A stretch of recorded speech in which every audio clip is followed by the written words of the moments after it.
What's up, everybody? Once again, my name is Matt, and welcome back to Let's Play The Legend of Zelda Twilight Princess. In the last episode, we did a couple of side quests, then we came here to the Mirror Chamber, and we reassembled the Mirror of Twilight. And now, in this episode, well, it's finally time to enter the Twilight Realm, so let's do this. Now, I am very, very excited because this next area is actually one of the coolest areas in the game, in my opinion. I really like it, and I think you guys will like it as well. So, welcome guys to the final temple of the game, the Palace of Twilight. Oh man. You'll notice too that we didn't actually transform into a wolf. Listen, Link, can I ask you one last selfish favor? What's up? Regardless of what my reasons may have been, I once abandoned this world. I left behind the Twilight, those who had followed me, who considered me their ruler. Even now, as they remain here, suffering, they believe that help will come for this world. But if they were to see that the only help for them was a hideous little imp, don't you think they'd feel let down? It's only for a little bit longer. Do you mind if I continue to hide as your shadow while you're in human form? Sure, I guess. I'm sorry, don't worry about it, it's not that big of a deal. But yeah, so even though this place is covered in twilight, we don't actually transform into a wolf, which is kinda good for us. Wait, this guy is not an enemy, Link. Then what is he? They might look different, but they're inhabitants of this world. They're my people. Zant, how could he? So yeah, Zant has transformed everyone into like hideous monsters. Now, here in the Palace of Twilight, we have like three options. We can go directly in front of us, off to my left, or off to my right. Now, in front of us and to my left are areas that are sort of blocked off right now, so our only option is to go to the right. So as you can tell, this temple is split off into three sections, and each section has like 3 different rooms that you go through twice, so I guess you could say 6 in total. This temple is really cool, but it's really short. It does have some interesting mechanics though, and those are probably my favorite parts about it. For the most part though, it's really not that difficult, and the puzzles are very simple. But we do have some new enemies, like these giant Zant heads. Now, you will be seeing these things a lot throughout the temple, and sometimes they will appear in large groups. So, you want to make sure you kill all of them because, well, once they die, they will pretty much always cause a chest to appear.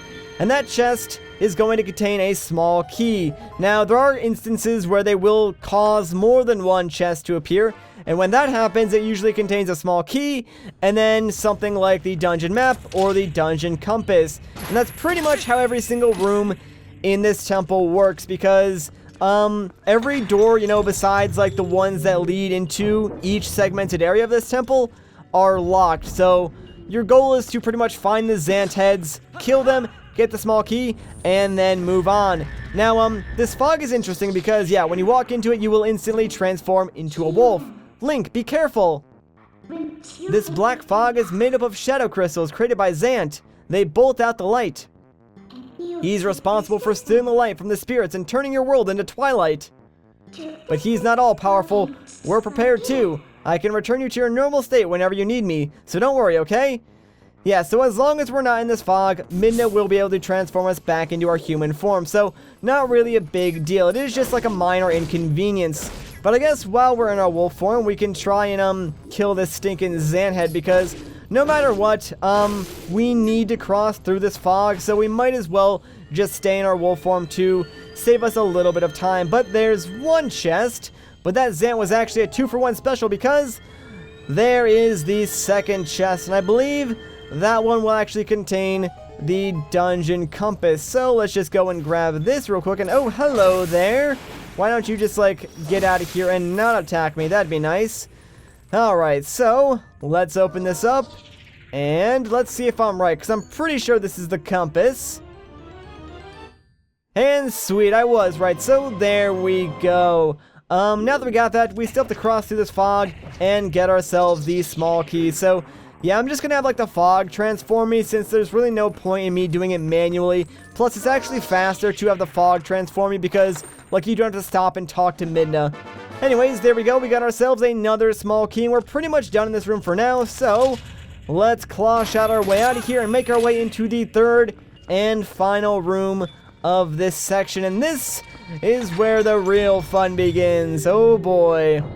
And this is where we'll be spending a majority of our time in this section. So yeah, if you thought we made it through those first 2 rooms like very quickly, don't worry, it's not that easy. And yes, we are locked in, but what's that? It must be pretty dang important if it has its own cutscene. So, what do you say we go up to it and figure out exactly what that is? It has 2 cutscenes, that's how you know it really matters. But of course, we can't just go and grab it. That would be way too easy, guys. Come on. And oh my gosh, it's Holographic Zant.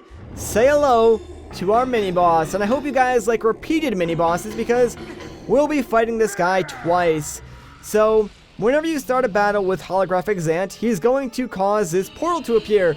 And it'll spawn some enemies. In this case, it's some keys. So, real quick, let's actually take care of these. And then we'll actually talk about the real fight. So, what's going to happen is Zant is going to warp all around this room, and it's fairly big. So what you want to try and do is keep track of where he's going, because eventually he will stop and start charging up another one of those energy balls. So ideally what you'd want to do is hit him before he actually finishes that animation.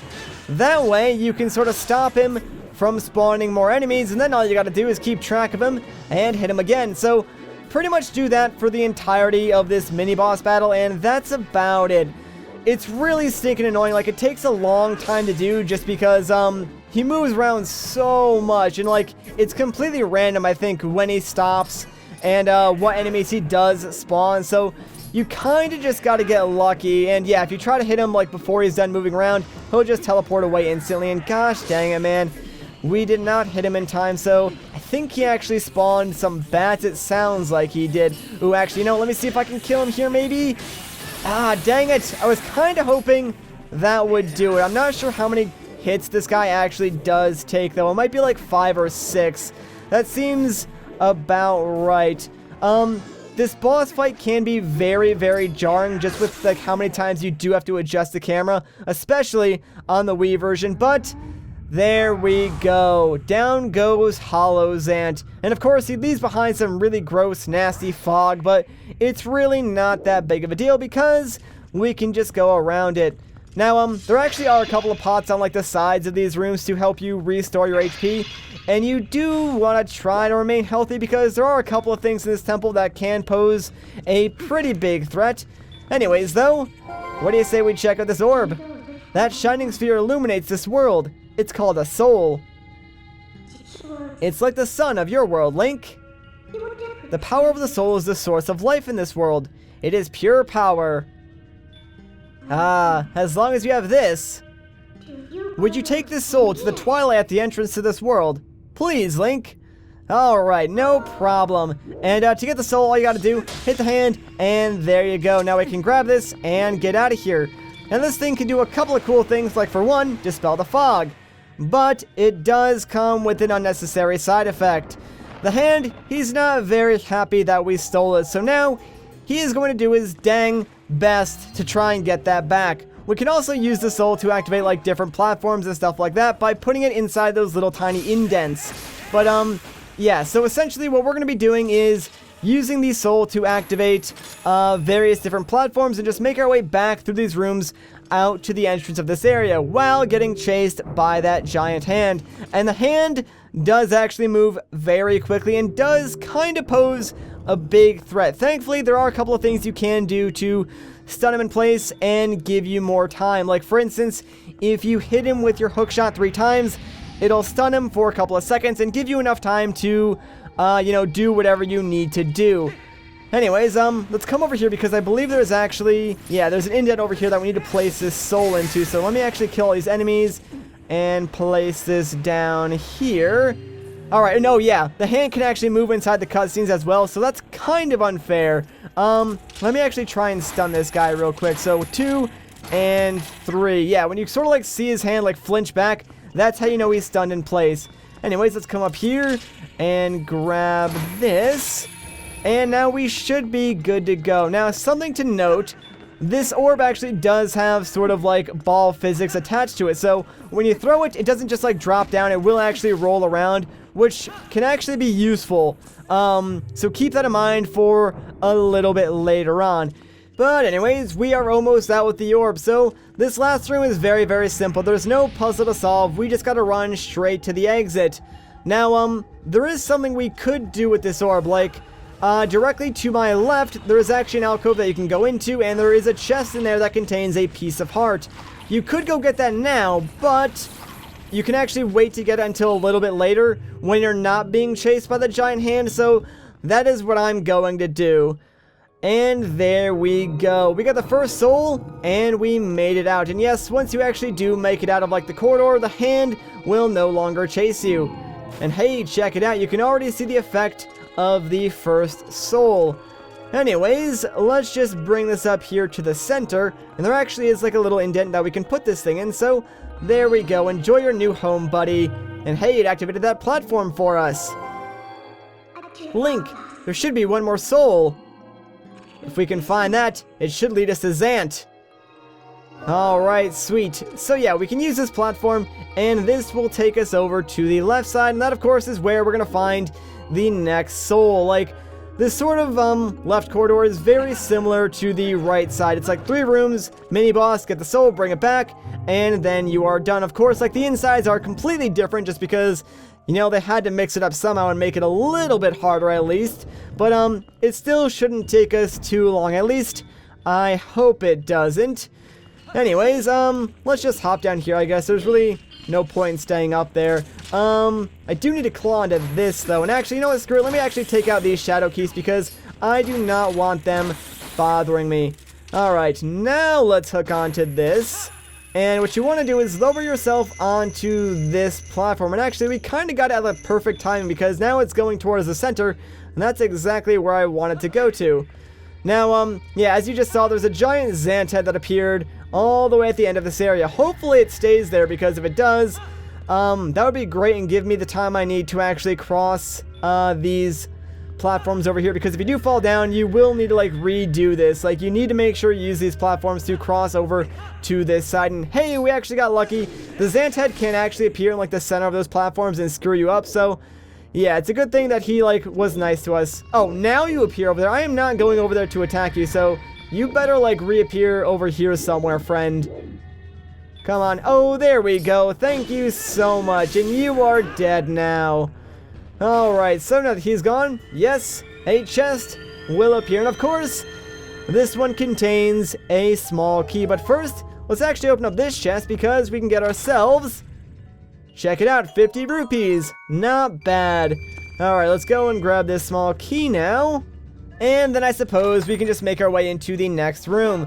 There is actually a piece of heart in this room that we can collect. But just like with the one on the right side, it's actually easier to wait until later on to collect it. So that is what I am going to do. Anyways, this room is rather interesting. What I recommend doing here is transforming immediately into a wolf because, yeah, there are some Twilight beasts hidden inside this fog. So if we can just kind of get them to bunch up together, and if they would cooperate and not beat me up, that'd be nice. There we go. Gosh dang it, dude. Normally these guys are actually pretty nice about it. So there we go. I think that was all of them. And after we defeat them, and gosh dang it, no, I missed one. It must have been like a bat or something else that I targeted them. That kind of stinks. Alright, come on, guys. There we go. That was perfect. Sweet.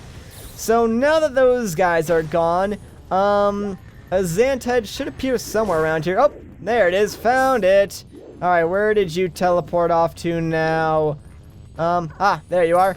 I might as well just stay in my wolf form because after I defeat this first Zant head, I'm pretty sure like 3 or 4 more are gonna spawn in that fog, so I might as well just save myself a little bit of time. And there we go. At least there's some hearts around here as well, because I took a lot of damage from that for like no reason. And yeah, if you charge up with your like midna attack, it does actually kill the Zant heads in one go, so that is kind of cool. And gosh dang it. Ah, man, my charge was like too slow on that one. Alright, come on, just reappear and let me kill you. There we go. Sweet. And is that it? Yes, indeed it is. Alright, sweet. So there is our small key. We just gotta get up there now.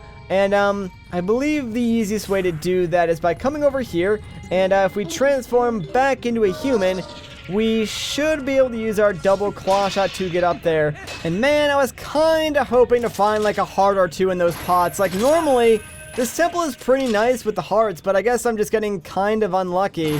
There are 2 chests that I do want to get while we're here. Like there's one over here, and I believe this one actually does contain the dungeon map. So we'll just grab this first, and then we'll make our way over to the small key. And hey, I actually got the chest right. You can tell because like the cutscene is darker whenever it's the map or the compass. Not sure if I pointed that out before. Alright, so, can I get a heart, please? That would be great. I don't need rupees or arrows, so that was like completely useless. Whatever. I'll stop wasting time. Let's try and make our way across here now and get to the chest with the small key in it. So let's just look on here, and there we go. Alright, so give me the small key, baby. What's behind chest number 2? Well, it's a small key. I mean, I kind of said it like a million times. And please, can I have a heart? Why? Why, game? Really nothing? Nothing at all. Come on, game. It is not being nice tonight. But whatever. Let's just make our way over the door and move on into the 3rd room. And hey, can I actually get this from here? It's giving me the symbol, but I guess I'm still too far away. Whatever, fine, I'll do it your way, game. There are some pots over here, though, so maybe you can make it up to me by giving me some hearts. That'd be nice. I got 1, and a rupee for whatever reason. Alright, come on. Gosh dang it, game. You are really not being nice to me right now. I really don't appreciate it, but whatever. I'll stop wasting time, and let's make our way into the 3rd room. Now, you're gonna notice something. This 3rd room is very, very similar to the 3rd room of the other side. That's because they're pretty much identical. And as you can see, yes, there is the 2nd soul.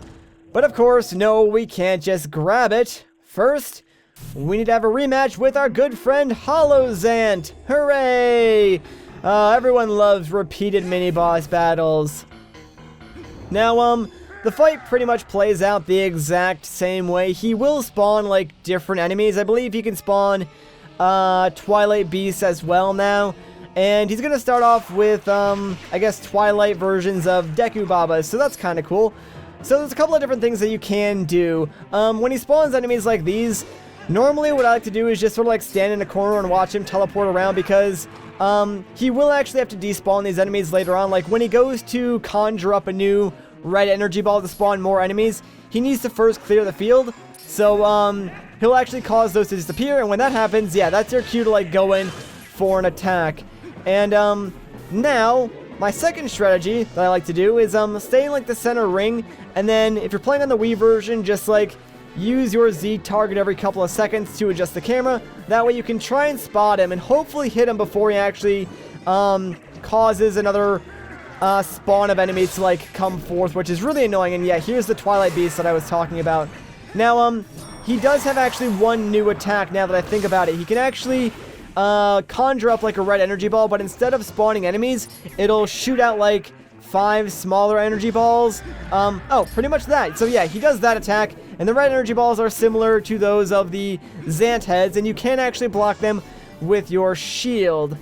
But that's really all the advice that I can give you, because like I said, this boss fight has a lot of random factors, so it's like half doing your best and then just half hoping the game is very nice to you and doesn't make it that difficult. But yeah, we're not having the greatest run here, and gosh dang it. Alright, spin attack, please. There we go, finally. Not sure why it like wasn't working there. Maybe because like I had to wait for it to charge, or I was swinging the nunchuck too furiously, because if you do that, sometimes the nunchuck won't like register your movement.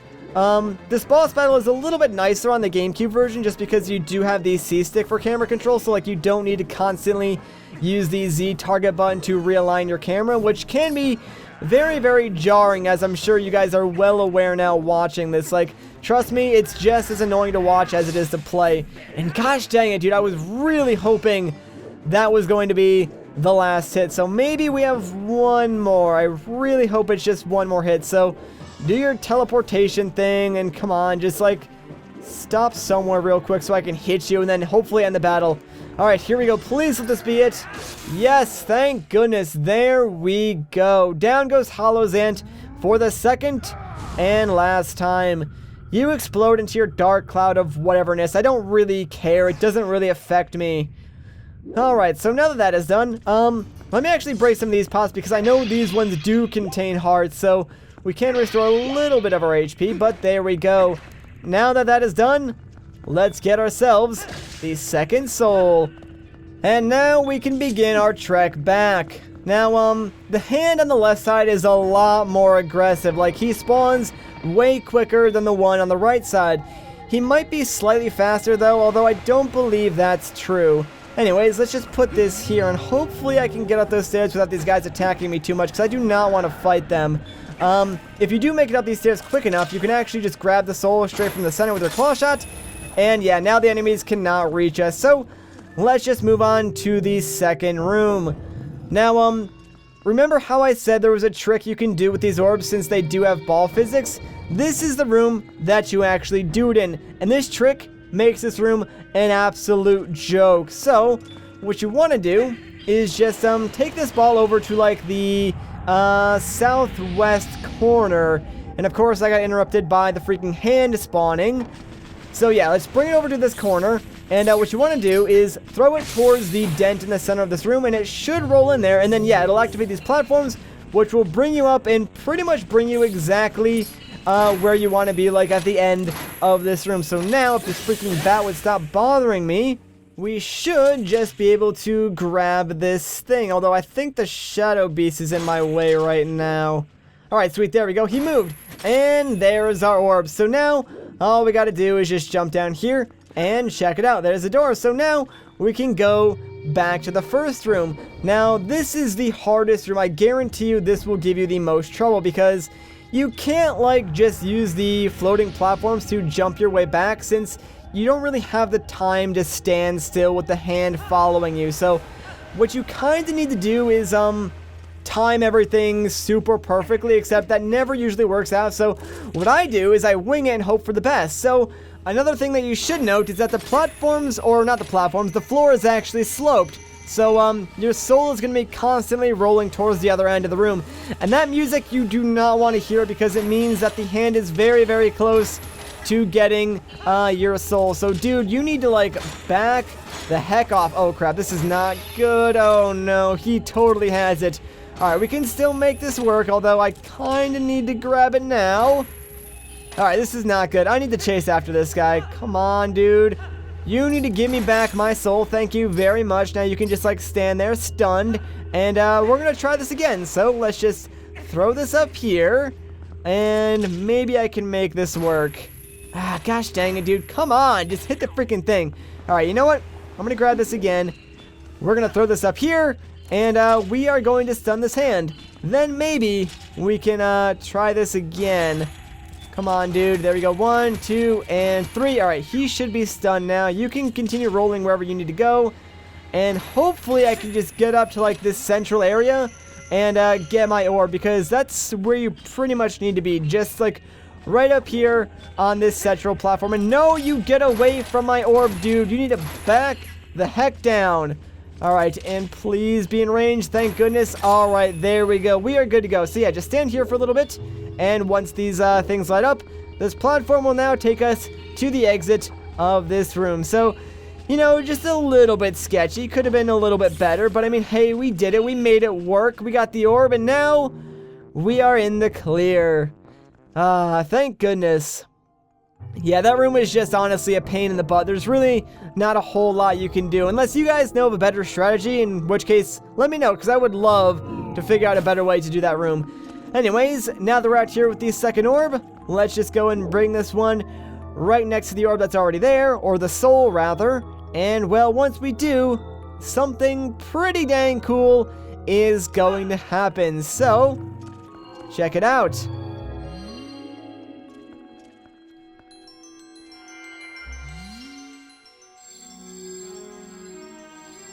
And that's right, our sword got an upgrade, baby.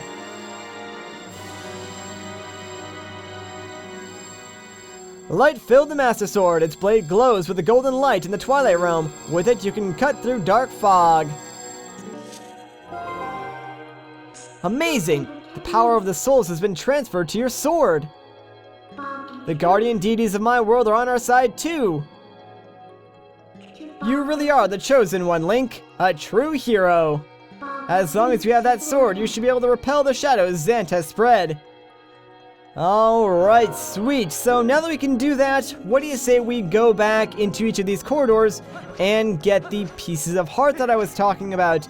So yeah, like you could have done this with the soul, but since now there's like no pressure and we don't have to worry about like a hand grabbing our soul and bringing it back to like the beginning, it's much easier to just do it when you have the light in your sword. Like sure, it's not as like great of a radius as the soul is, but it still works just the same. So what we can do is do a spin attack right here. That'll clear out most of the fog, and if we do it again, that should get rid of the rest. And now, if we hookshot right up here, there is a chest, and well, inside is going to be the first piece of heart of this temple. So there we go. There's only one more piece of heart left, and I believe that is the last piece of heart in the entire game. So, pretty exciting, man.